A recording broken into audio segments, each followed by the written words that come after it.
ಆತ್ಮೀಯರೇ, ಶುಭವಾಗಲಿ ತಮಗೆ. ಸಿದ್ಧಾರೂಢರು ಜಾಗೃತ ದೇವರು. ತಾವು ಮನಸ್ಸಿನಲ್ಲಿ ಅಂದುಕೊಂಡದ್ದನ್ನು ಖಂಡಿತ ಈಡೇರಿಸುತ್ತಾರೆ. ಆದರೆ ಅದಕ್ಕಾಗಿ ತಮ್ಮಲ್ಲಿ ಶ್ರದ್ಧೆ ಮತ್ತು ಭಕ್ತಿ ಬೇಕಾಗಿದೆ. ಆದ್ದರಿಂದ ಸಿದ್ಧಾರೂಢರ ಈ ಚರಿತ್ರೆಯ ಬಗ್ಗೆ ಈ ಒಂದು ವಿಡಿಯೋದಲ್ಲಿ ಹೇಳುತ್ತಿರುವೆನು.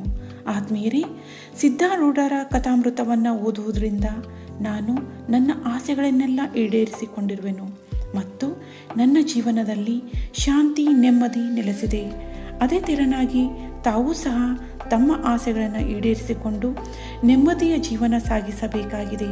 ಅದಕ್ಕಾಗಿ ಅವರ ಮಹಾತ್ಮೆಯನ್ನು ತಿಳಿಯಲೇಬೇಕು. ಆ ಮಹಾತ್ಮೆಯನ್ನು ತಾವು ದಿನನಿತ್ಯ ಪಠಿಸಬೇಕು. ಇಲ್ಲವೇ ಕಥೆಯನ್ನು ಇನ್ನೊಬ್ಬರ ಬಾಯಿಂದ ಕೇಳಿದರೂ ಸಹ ತಾವು ಧನ್ಯರಾಗುತ್ತೀರಿ.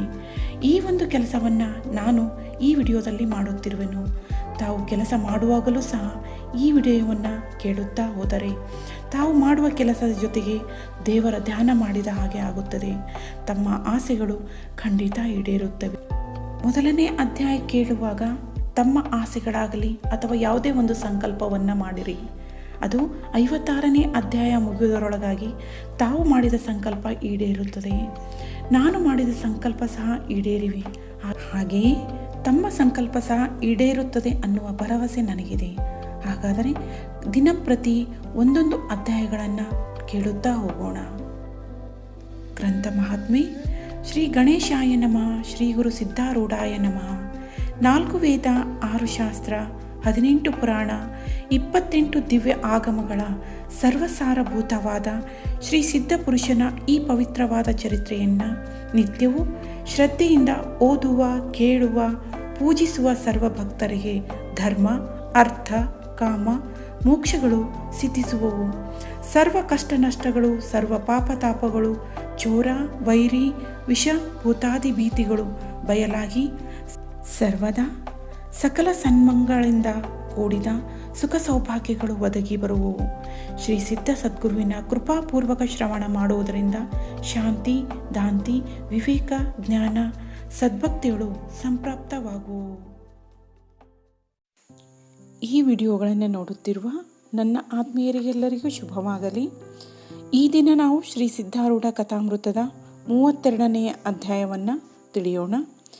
ಶ್ರೀ ಸಿದ್ಧಾರೂಢ ಸದ್ಗುರುನಾಥನೇ ಮುಮುಕ್ಷು ಜನರಿಗೆ ಆಧಾರಭೂತನಿದ್ದಾನೆ. ಏಕೆಂದರೆ ಆತನ ಕೃಪೆಯಿಂದ ಮಸ್ತಕದ ಮೇಲೆ ಹಸ್ತವಿಟ್ಟ ಕೂಡಲೇ ಒಮ್ಮಿಂದೊಮ್ಮೆ ಜ್ಞಾನೋದಯವಾಗುವುದು ಮತ್ತು ಮನ ಇದ್ದುದು ಉನ್ಮನವಾಗಿ ಉದ್ಧಾರವಾಗಿ ಹೋಗುವನು. ಈ ಸ್ಥಿತಿ ನಿತ್ಯದಲ್ಲಿಯೂ ಲೋಕದೊಳಗೆ ಘಟಿಸುತ್ತದೆ.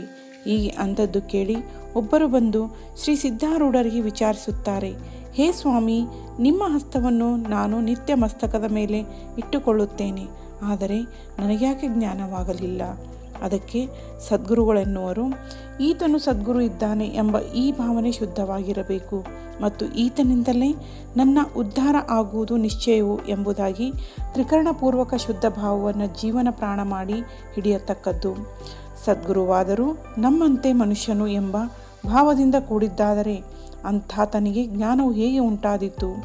ಶುದ್ಧ ಸದ್ಭಾವ ಒಂದಕ್ಕೆ ಸದ್ಗುರು ಒಲಿಯುತ್ತಾನೆ. ಹಾಗಾದರೆ ಈ ಶುದ್ಧ ಭಾವವು ಏನು ಮಾಡಿದರೆ ಬರುವುದು ಎಂದು ಕೇಳಿದರೆ ಉಪಾಯವನ್ನು ಹೇಳುತ್ತೇನೆ, ಶ್ರವಣ ಮಾಡಿರಿ. ಪ್ರೇಮದಿಂದ ಸದ್ಗುರುಗಳ ಸೇವಾ ಮಾಡಿದ್ದಾದರೆ ಅದರಿಂದ ಅದ್ವಯ ಭಕ್ತಿ ಉತ್ಪನ್ನವಾಗುವುದು. ಅದ್ವಯ ಭಕ್ತಿಯ ಲಕ್ಷಣವೇನೆಂದರೆ ಅದರಿಂದ ಭಜ್ಯ ಮತ್ತು ಭಜಕರೊಳಗೆ ಅಭೇದವಿರುವುದು.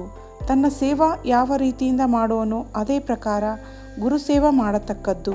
ತನಗೆ ಶರೀರ ಸುಖ ಬೇಕೆಂದು ಮನುಷ್ಯನು ಅದರ ಸಲುವಾಗಿ ಅನೇಕ ಯುಕ್ತಿಗಳನ್ನು ಚಿಂತಿಸುವನು.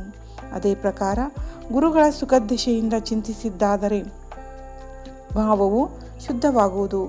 ಈ ರೀತಿಯಿಂದ ಶುದ್ಧ ಭಾವವನ್ನು ಧರಿಸಿದ್ದರಿಂದ ದೇಹಾಭಿಮಾನವು ನಾಶವಾಗಿ ಹೋಗುವುದು. ಅನಂತರ ಸದ್ಗುರುಗಳ ಮಸ್ತಕದ ಮೇಲೆ ಕೃಪಾಹಸ್ತವನ್ನು ಇಡುವರು. ಅದರಿಂದ ಶಿಷ್ಯನು ತತ್ಕಾಲ ಜ್ಞಾನವನ್ನು ಹೊಂದಿ ಹೀಗೆ ತಿಳಿಯುತ್ತಾನೆ, ನಾನೇ ಬ್ರಹ್ಮನಿದ್ದೇನೆ, ನನ್ನ ಹೊರತು ಅನ್ಯ ಏನೂ ಇಲ್ಲ. ಈ ರೀತಿಯಿಂದ ಗುರು ಶಿಷ್ಯರು ಅದ್ವಯರಾಗಿರುವರು. ಹಾಗಾದರೆ ಇಂತಹ ಅದ್ವಯ ಭಾವವನ್ನು ಪ್ರಾಪ್ತಿ ಮಾಡಿಕೊಳ್ಳಲಿಕ್ಕೆ ಯಾವ ರೀತಿಯಿಂದ ಗುರು ಸೇವೆಯನ್ನು ಮಾಡಿರುವರು ಎಂಬ ಈ ಇತಿಹಾಸವನ್ನು ನಮಗೋಸ್ಕರ ಹೇಳಬೇಕು ಎಂದು ಶ್ರೋತಾ ಜನರು ಉತ್ತಮವಾದ ಪ್ರಶ್ನೆ ಮಾಡಿದರು. ಹೇ ಶ್ರೋತಾ ಜನರುಗಳಿರ, ಹೇಳುತ್ತೇನೆ ಕೇಳಿರಿ. ಪೂರ್ವದಲ್ಲಿ ಯಾವಾಗ ಸಿದ್ಧಾರೂಢರು ಹುಬ್ಬಳ್ಳಿಗೆ ಬಂದರೋ ಆ ಸಮಯದಲ್ಲಿ ಅವರು ಡಮಗೇರಿಯಲ್ಲಿರುತ್ತಿದ್ದರು. ಕುರಿ ಕಾಯುತ್ತಿರುವ ಹುಡುಗರ ಜೊತೆಯಲ್ಲಿ ಆಡುತ್ತಾ ಇದ್ದರು. ಆ ಕಾಲದಲ್ಲಿ ಸಿದ್ಧರಿಗೆ ಜನರ ದರ್ಶನವೂ ಸೇರುತ್ತಿದ್ದಿಲ್ಲ. ಜನರನ್ನು ನೋಡಿದ ಕೂಡಲೇ ತಾವು ಓಡಿ ಹೋಗಬೇಕು ಅಥವಾ ಮೌನ ಧರಿಸಿ ಕುಳಿತಿರಬೇಕು. ಒಂದಾನೊಂದು ದಿವಸ ಹಿರೇಮಠದ ಗುರುಪಾದಯ್ಯ ಎಂಬಾತನು ಸಿದ್ಧರ ದರ್ಶನ ದಿಶೆಯಿಂದ ಬಂದಾಗ ಅವರನ್ನು ದೂರದಿಂದ ನೋಡಿದ ಕೂಡಲೇ ಆತನಿಗೆ ಆಶ್ಚರ್ಯವಾಯಿತು. ಕೈಯೊಳಗೆ ದೊಡ್ಡ ದೊಡ್ಡ ಕಲ್ಲುಗಳನ್ನು ಹಿಡಿದುಕೊಂಡು ಸಿದ್ಧರು ಗಿಡದ ಮೇಲೆ ಹತ್ತಿ ಕುಳಿತಿದ್ದರು. ಆಗ ಕೆಳಗೆ ನಿಂತಿರುವ ಒಬ್ಬ ಹುಡುಗನ ಮೇಲೆ ಒಂದು ಕಲ್ಲು ಒಗೆದರು. ಮಸ್ತಕಕ್ಕೆ ಕಲ್ಲು ತಾಗಿದ ಕೂಡಲೇ ಆ ಹುಡುಗನು ಕೂಗಲಿಕ್ಕೆ ಆರಂಭಿಸಿದನು ಮತ್ತು ಇತರ ಬಾಲಕರು ಆಕ್ರಾಂತ ಮಾಡುವುದನ್ನು ನೋಡಿ ಸಿದ್ಧರು ಏನು ಮಾಡಿದರೆಂದರೆ ಮತ್ತೊಂದು ಕಲ್ಲು ಕೈಯಲ್ಲಿ ತೆಗೆದುಕೊಂಡು ಅಳುತ್ತಿದ್ದ ಅದೇ ಹುಡುಗನಿಗೆ ಶಿವಾಯ ನಮಃ ಅನ್ನುತ್ತಾ ಎಸೆಯುವಂಥವರಾದರು. ಆ ಎರಡನೇ ಕಲ್ಲು ಭರದಿಂದ ಬಂದು ಆ ಹುಡುಗನಿಗೆ ತಾಗಿದ ಕೂಡಲೇ ಆತನು ಶಾಂತನಾದನು. ಆತನ ದುಃಖವೆಲ್ಲ ಹೋಗುವಂಥದ್ದಾಗಿ ಆತನು ನಗುತ್ತಾ ನಿಂತನು. ಇದನ್ನು ನೋಡಿ ಗುರುಪಾದಯ್ಯನು ಅತ್ಯಂತ ಆಶ್ಚರ್ಯಪಟ್ಟು ತನ್ನೊಳಗೆ ಅನ್ನುತ್ತಾನೆ, ಜನರು ಈತನಿಗೆ ಹುಚ್ಚನೆನ್ನುತ್ತಾರೆ, ಈತನು ಒಬ್ಬ ಅವಧೂತನಿರುವನೆಂದು ನನಗಾದರೂ ಕಾಣಿಸುತ್ತದೆ. ನಮ್ಮಂಥ ಮೂಢರಾದ ಜನರನ್ನು ಉದ್ಧಾರ ಮಾಡುವುದಕ್ಕೆ ಈತನು ಬಂದಿರುವನು. ಸದ್ಭಾವದಿಂದ ಈತನನ್ನು ಸೇವಿಸಿದ್ದಾದರೆ ನಮಗೆ ಸಂಸಾರದಿಂದ ಉದ್ಧೃತಿಯಾಗುವುದು ನಿಶ್ಚಯವು. ಈತನು ಕೃಪಾದೃಷ್ಟಿಯಿಂದ ಯಾವಾತನ ಕಡೆಗೆ ನೋಡುವನು ಅಂಥವನ ಸಂಸಾರ ತಾಪಗಳೆಲ್ಲ ನಾಶವಾಗುವು ಎಂಬುದರಲ್ಲಿ ಏನೇನೂ ಸಂಶಯ ಇಲ್ಲ. ಈತನು ಪೂರ್ಣವಾಗಿ ಬ್ರಹ್ಮಜ್ಞಾನಿ ಇರುತ್ತಿದ್ದು ಈತಗೆ ದೇಹದ ಮೇಲೆ ಸ್ಮೃತಿ ಇರುವುದಿಲ್ಲ.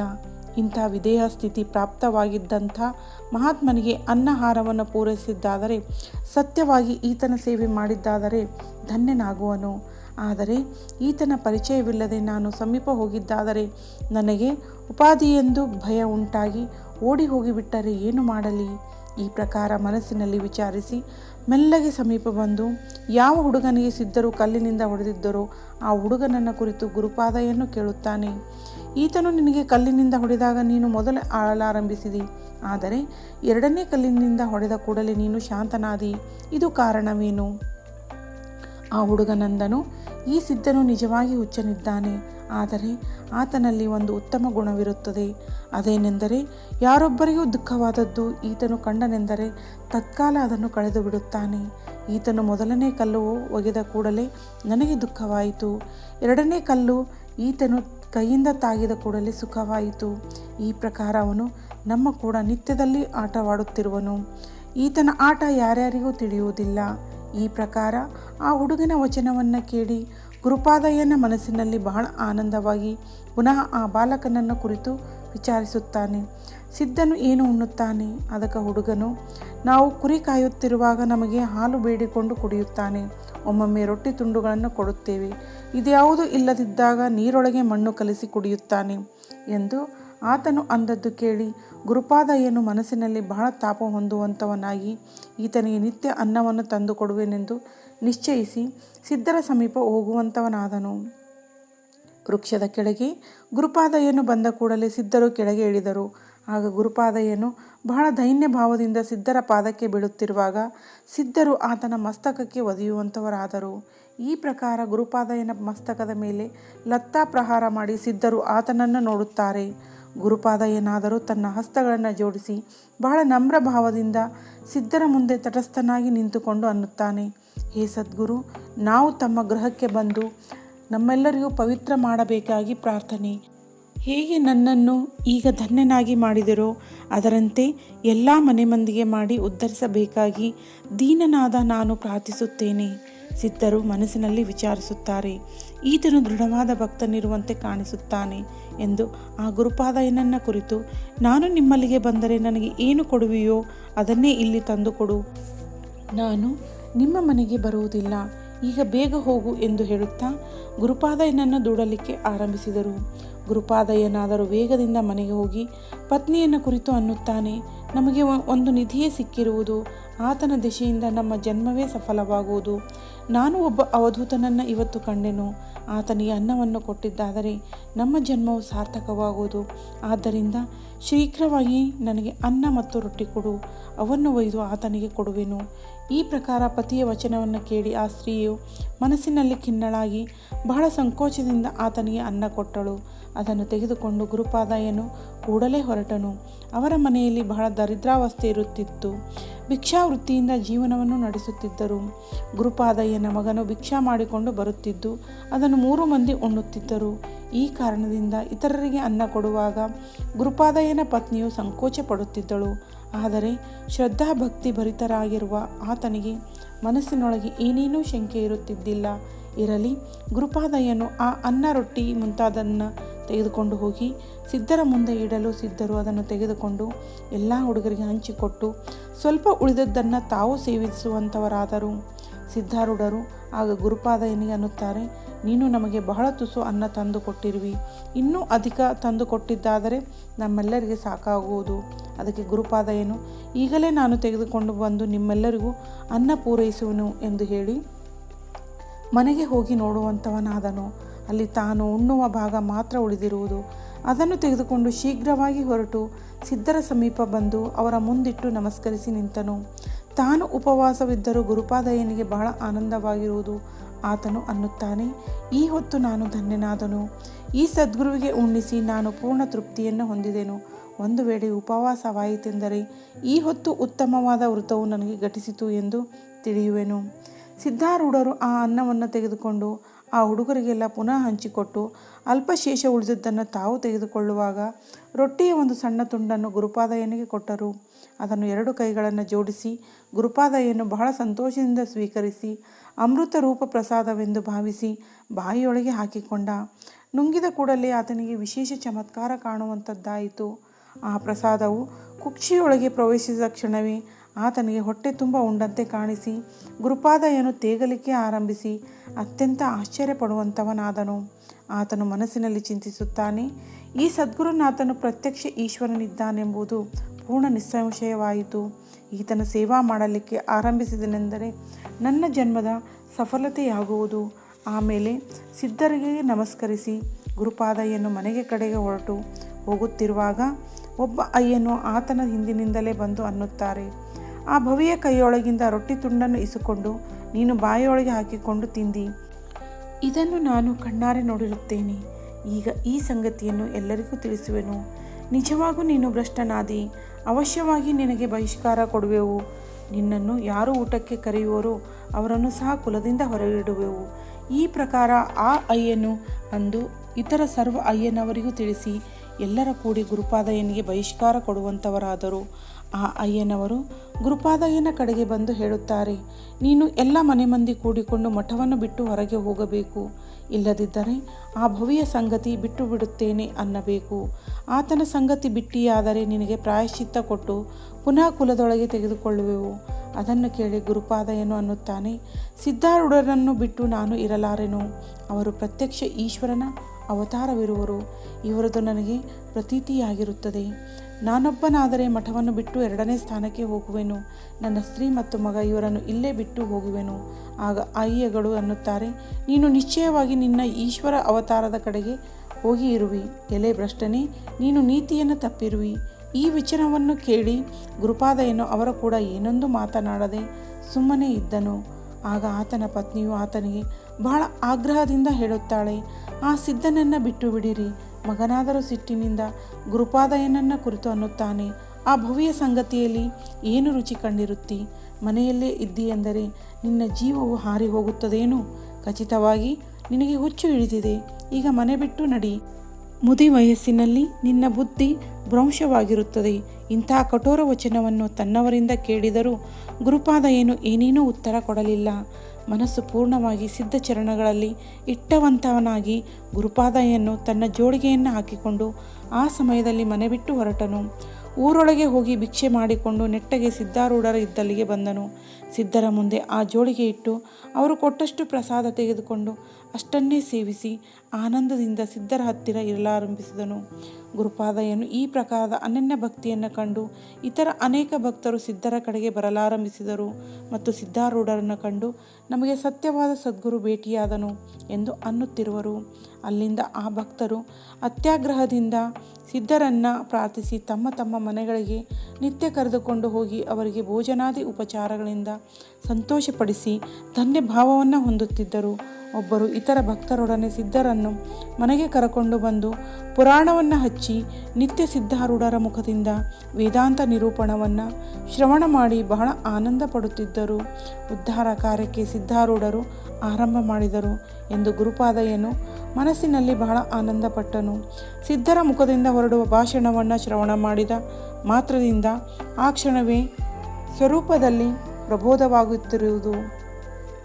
ಒಮ್ಮೆ ಸರ್ವಭಕ್ತ ಜನರನ್ನು ಕೂಡಿಸಿ ಗುರುಪಾದಯ್ಯನು ಅನ್ನುತ್ತಾನೆ, ಕಾರ್ತಿಕ ಶುದ್ಧ ಪೂರ್ಣಿಮೆ ದಿನ ಮಹಾವೈಭವದಿಂದೊಡಗೂಡಿ ಸಿದ್ಧಾರೂಢರನ್ನು ಪೂಜಿಸಬೇಕು. ಈ ವಚನವು ಸರ್ವ ಸದ್ಭಕ್ತರಿಗೂ ಮಾನ್ಯವಾಯಿತು. ಆಗ ಒಂದು ಭವ್ಯವಾದ ಮಂಟಪವನ್ನು ನಿರ್ಮಿಸಿ ಅದರೊಳಗೆ ದಿವ್ಯ ಸಿಂಹಾಸನವನ್ನು ನಿರ್ಮಿಸಿ ಸಿದ್ಧರನ್ನು ಪೂಜಿಸುವುದಕ್ಕೋಸ್ಕರ ತಯಾರಿಸಿದರು. ಕಾರ್ತಿಕ ಪೂರ್ಣಿಮೆಯ ದಿವಸ ಆ ಸಿಂಹಾಸನದಲ್ಲಿ ಸಿದ್ಧರನ್ನು ಕುಳ್ಳಿರಿಸಿ ಅತ್ಯಂತ ಶೋಭಾಯಮಾನವಾದ ಅಲಂಕಾರ ಮಾಡುವಂಥವರಾದರು. ಮಸ್ತಕದ ಮೇಲೆ ಪುಷ್ಪಗಳಿಂದ ಮಂಡಿತವಾದ ಕಿರೀಟ, ಕೊರಳಲ್ಲಿ ದಿವ್ಯವಾದ ಹಾರ ವಿರಾಜಿಸುತ್ತಿದ್ದವು. ವಕ್ಷಸ್ಥಲದ ಮೇಲೆ ರತ್ನ ಪದಕವು ಮಿಂಚುತ್ತಿತ್ತು. ಕಂಠದಲ್ಲಿ ಮುತ್ತಿನ ಹಾರವು ತೂಗುತ್ತಾ ಮೈಮೇಲೆ ಪುಷ್ಪಹಾರವು ಶೋಭಿಸುತ್ತಿತ್ತು. ಹೆಗಲ ಮೇಲೆ ದಿವ್ಯ ಪೀತಾಂಬರವು ಹೊತ್ತು ಸತೇಜ ಸುಂದರ ಮತ್ತು ಅತ್ಯಂತ ಮನೋಹರ ರೂಪವುಳ್ಳ ಶ್ರೀ ಸಿದ್ಧಾರೂಢರ ಮೂರ್ತಿಯು ಸಿಂಹಾಸನದ ಮೇಲೆ ವಿರಾಜಿಸುತ್ತಿತ್ತು.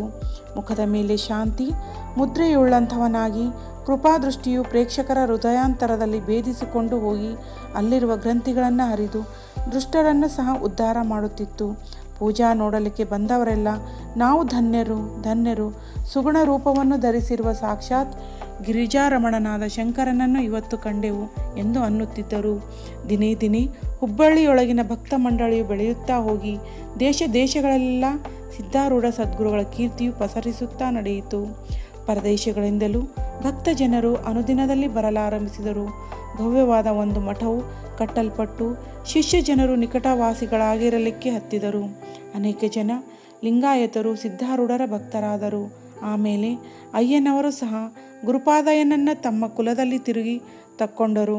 ಯಾವ ಗುರುಪಾದಯ್ಯನು ಅಸಹ್ಯವಾದ ಆಪತ್ತುಗಳನ್ನು ಸಹಿಸಿಕೊಂಡು ಅತ್ಯಂತ ಶ್ರದ್ಧಾಭಕ್ತಿಯಿಂದ ಸೇವಾಭಾವದೆಯನ್ನು ಸಹ ಲೆಕ್ಕಿಸದೆ ಸದ್ಗುರು ಚರಣಗಳನ್ನು ಹಿಡಿದನು, ಆತನು ಸತ್ಯವಾಗಿ ಧನ್ಯ. ಆತನೇ ಪ್ರಥಮದಲ್ಲಿ ಸದ್ಗುರುನಾಥನ ಗುರುತು ಹಿಡಿದನು. ಅನಂತರ ಆತನನ್ನು ಕಂಡು ಇತರರು ಭಕ್ತಿಯುಕ್ತರಾದರು. ಅಜ್ಞಾನ ಕಣಿಯೊಳಗಿಂದ ಬಹಳ ದುಃಖವನ್ನು ಸಹಿಸಿ ಈ ರತ್ನವನ್ನು ಹುಡುಕಿ ತೆಗೆದವನು ಈ ಗುರುಪಾದಯ್ಯನೇ ಇರುವನು.